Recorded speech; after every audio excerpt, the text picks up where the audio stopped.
Hello, I'm Meri Fatin. Welcome to Cover to Cover. The program is presented by writingWA, the peak body for writing and related activities. On Cover to Cover, I meet up with the author of writingWA's Book of the Month. Today, my guest is Fremantle-based author Dianne Touchell. Her first book, Creepy and Maud, was shortlisted for the 2013 Children's Book Council of Australia Book of the Year Award. And she's back with a second young adult novel, A Small Madness, which addresses issues around teen pregnancy. Dianne Touchell, thanks for being with me. Thanks, Meri, it's a pleasure. Now, can you set the scene for us, first of all, and summarise the essential story of A Small Madness?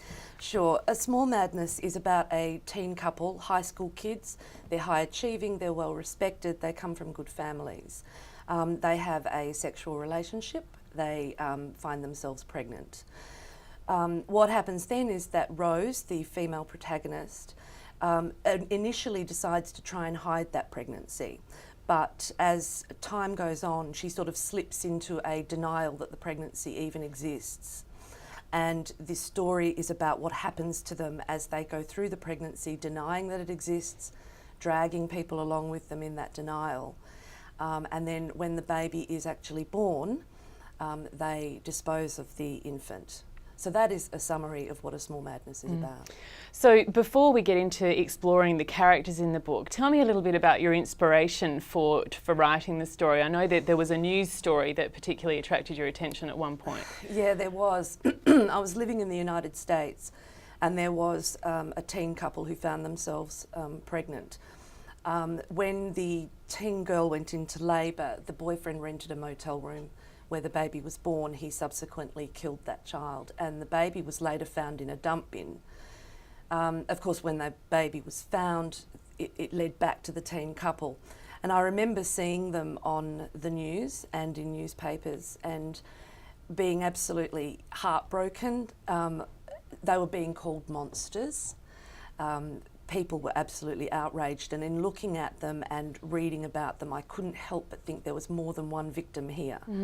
And I remember that story staying with me for a very long time, and the whole concept of how does that kind of monstrous decision influence the rest of their lives, and does doing something monstrous make you a monster? Does that become the defining moment? What strikes me about that is the fact that it's actually quite common for teenagers to hide pregnancies, well, not even teenagers in fact.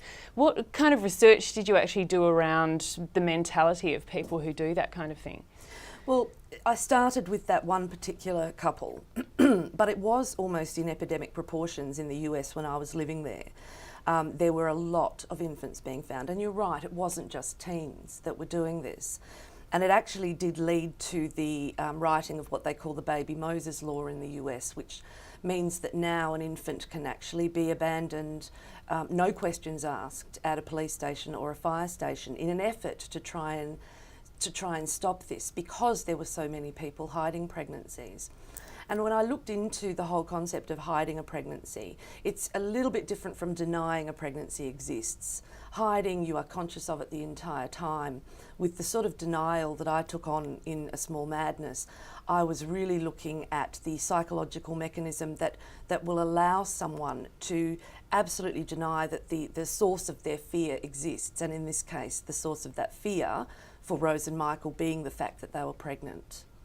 I know you had a chat with a couple of GPs to kind of understand the mindset of someone doing that, but then you left the rest to your creative imagination? I did. I didn't do a lot of hardcore research. I did a lot of reading about the psychology of pregnancy and denial of pregnancy, but I really wanted to take this teen couple and just develop them as characters on their own. I didn't want this to become some sort of academic treatise on teenage pregnancy and that sort of thing, and whether or not there's a pathology behind it or not. I wanted to look at what happens when you take ordinary people and put them in extraordinary situations. Well, let's explore the characters of Rose and Michael a little more.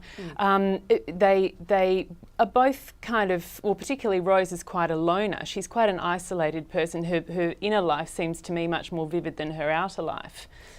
Paint more of a picture of Rose for us.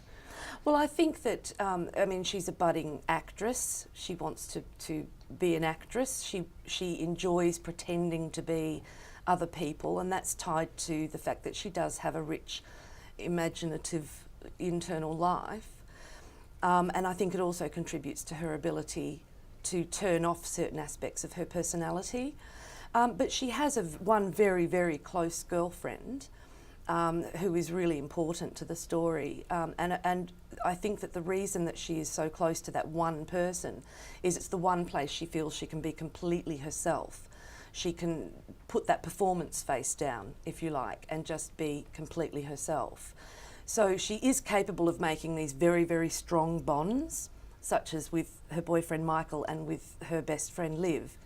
But she chooses to be more internal than external. And it's only later in the book, when she's in that process of denial, that she really joins a clique at school and becomes part of a group. And that becomes part of her camouflage, of course.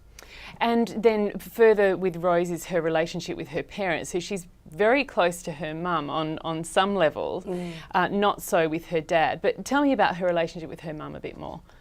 I think her relationship with her mother is it's interesting. You're right. She's very close to her in some ways and not close with her in other ways. And that's really a definition of a teen's relationship, especially a teen girl's relationship with her mother.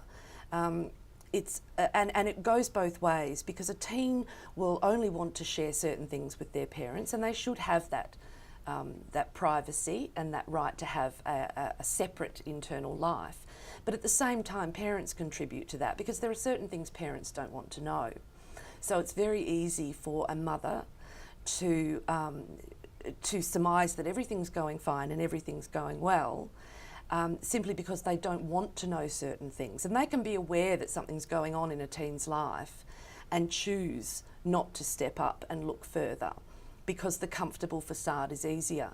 And that is why Rose and her mother have this easy closeness, but it's sort of almost based on a mutually accepted delusion. And with Michael, his relationship with his parents is much more black and white, particularly with his dad. Tell us a bit more about Michael's character and then his relationship with his parents. Michael is a very sweet boy who becomes a very frightened boy. He's also, he can be a bit of a jock, you know. I mean, he ring-barked a tree with mates just for shits and giggles. He comes from a home that's a very fundamentalist religious home, so everything is black and white. And there is a certain amount of safety in that for the parents. If things are black and white, there's no need to look at an alternate internal life. There is this path and there is this path, and this is what you do and this is what you don't.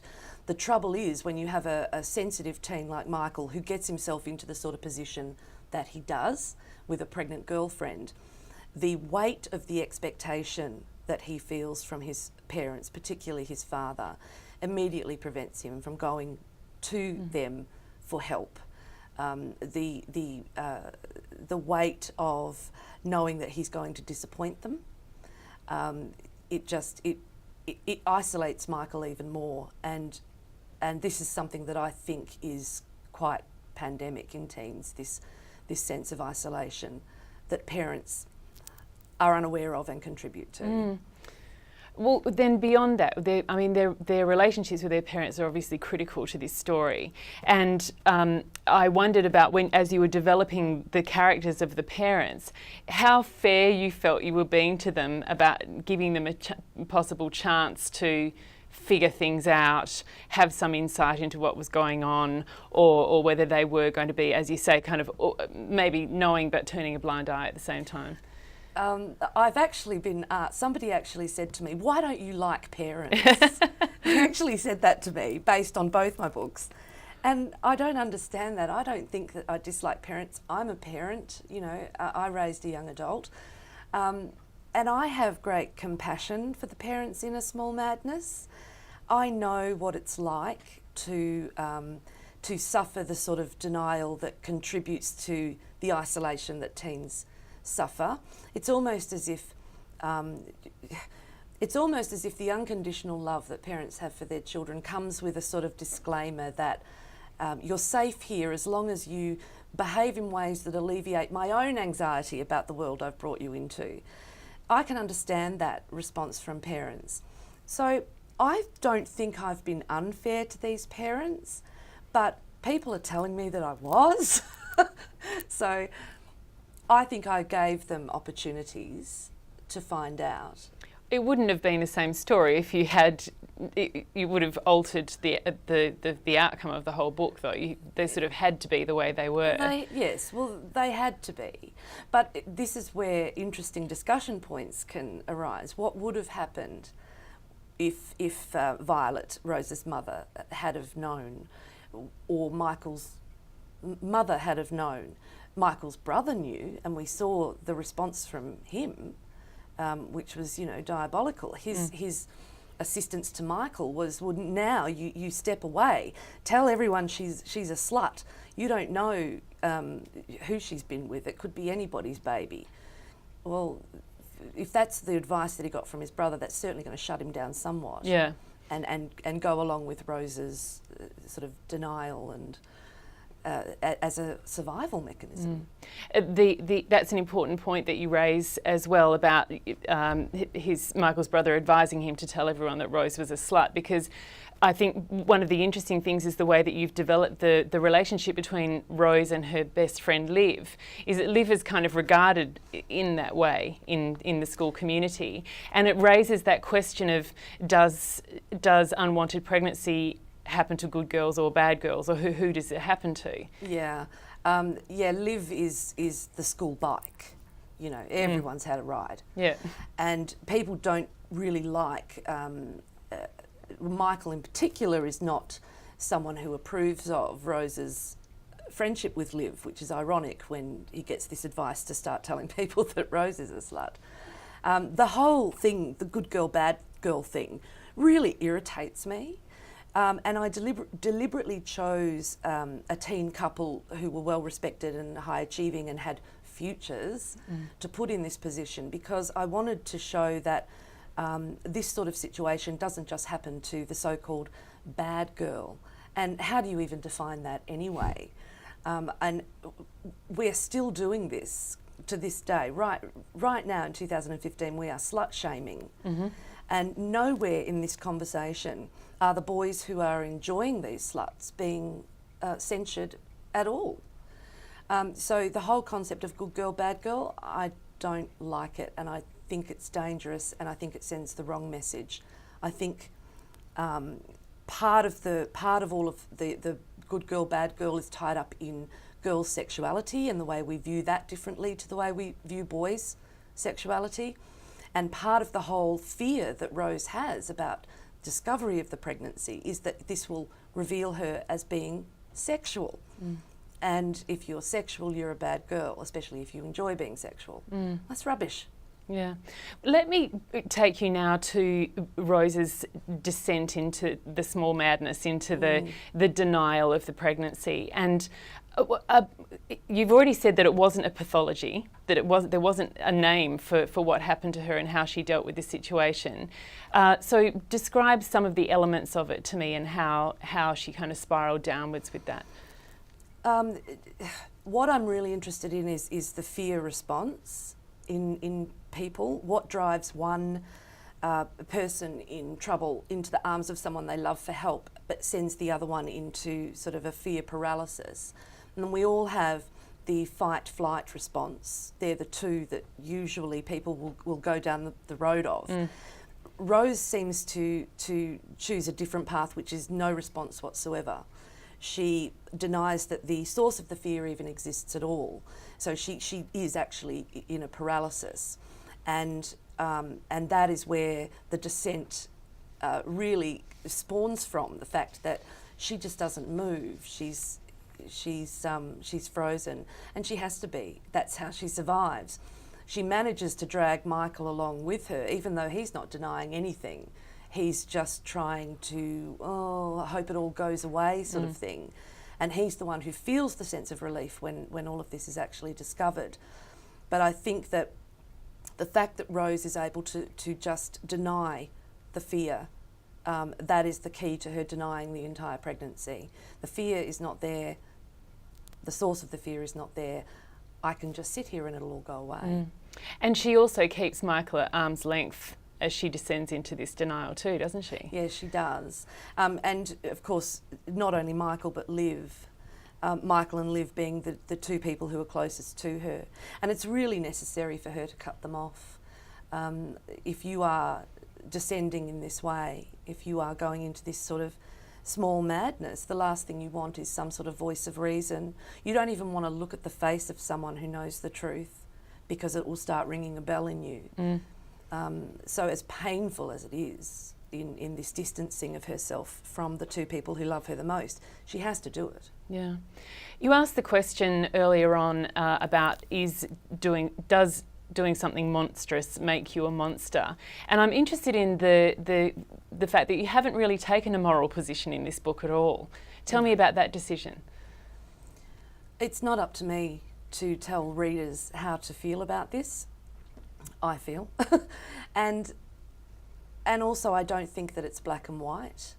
I think that there are, the whole idea of taking a moral position in a young adult book bothers me, because first of all, young adults can smell condescension and a lesson 20 pages out. They just can, and you'll lose them. You'll lose them immediately.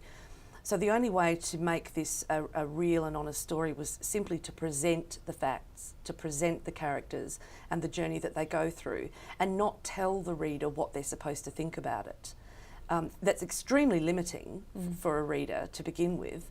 And secondly, it's not my business to give you 40,000 words and a moral. Go work it out yourself.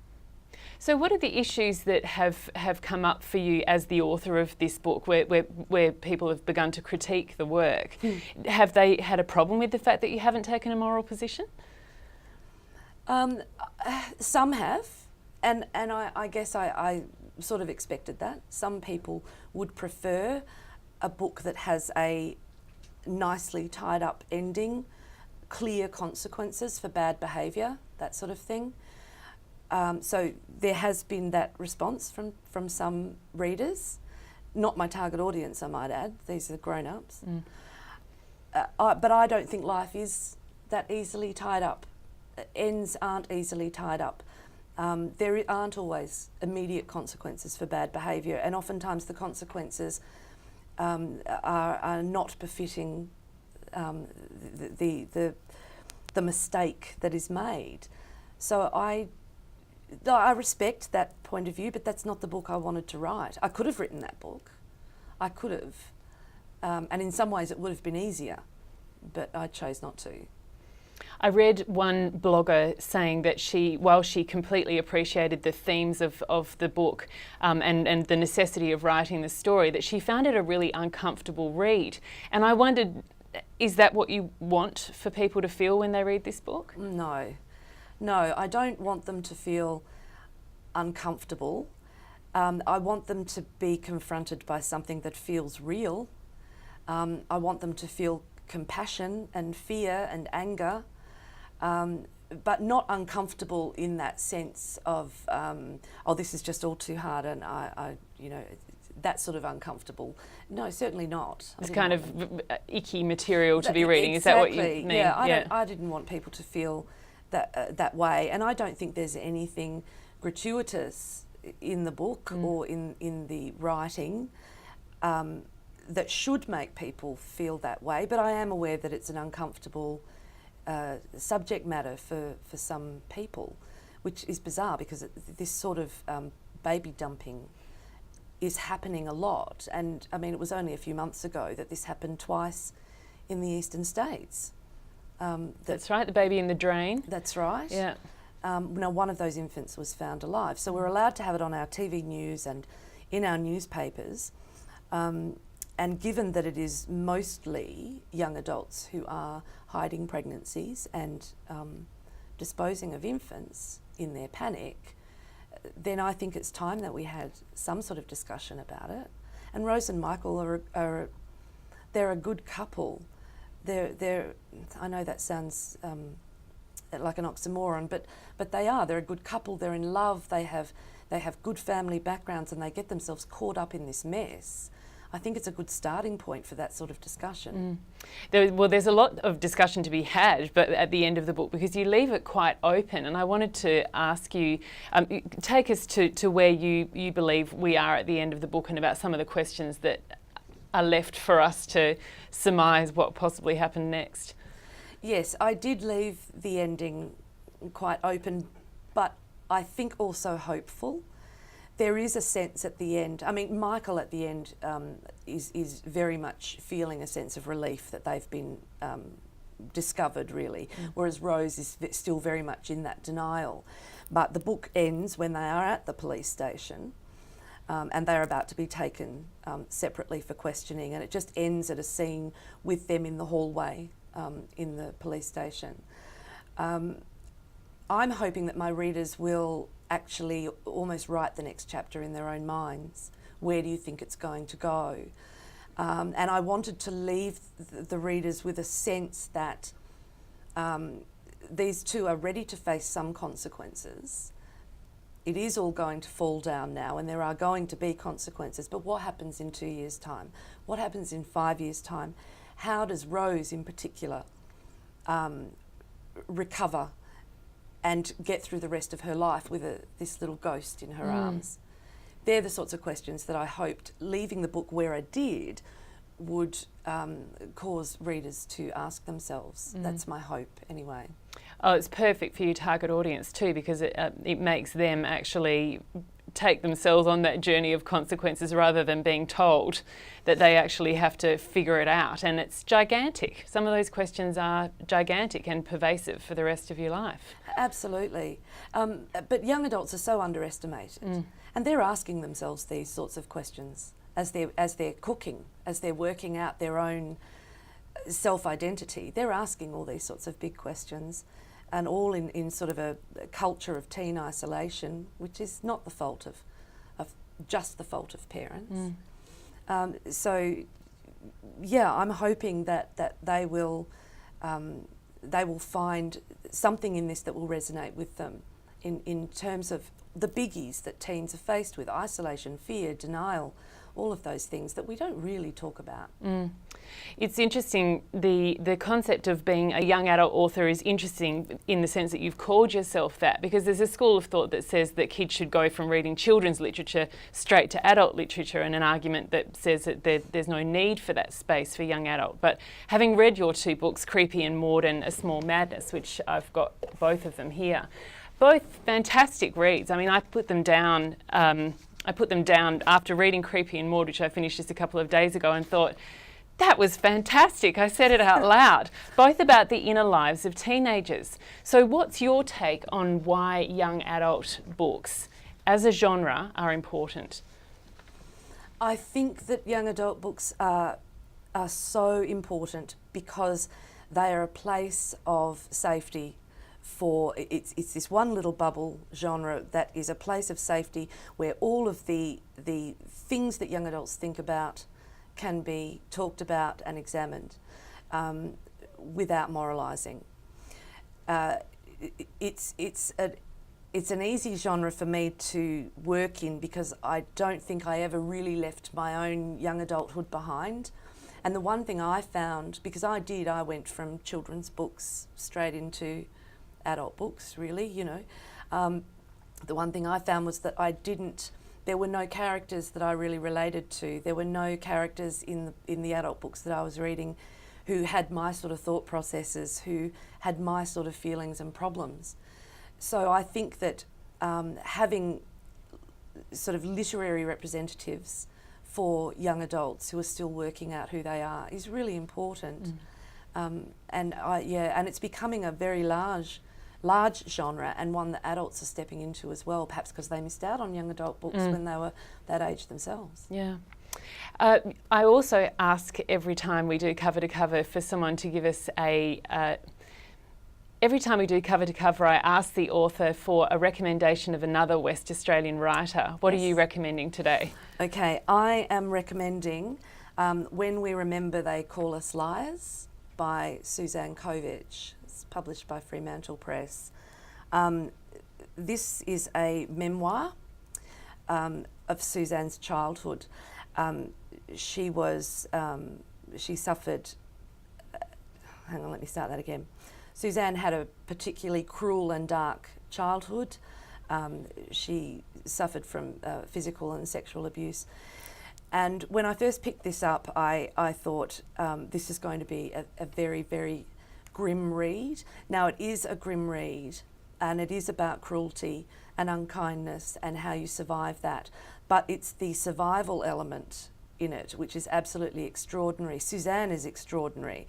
And it's also one of the best written memoirs that I've ever read. So I would highly recommend.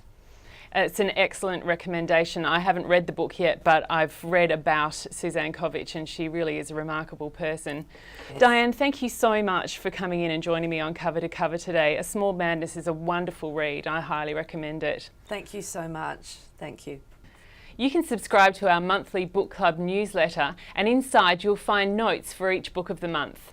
The writingWA website enables you to discover literary activities and events near to you. You can also submit your events to this site and we'll help you promote them. Next month on Cover to Cover, I'll meet historian and author Emeritus Professor Geoffrey Bolton.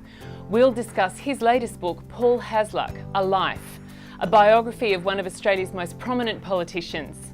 Thanks for joining me. Enjoy reading local and see you next month on Cover to Cover.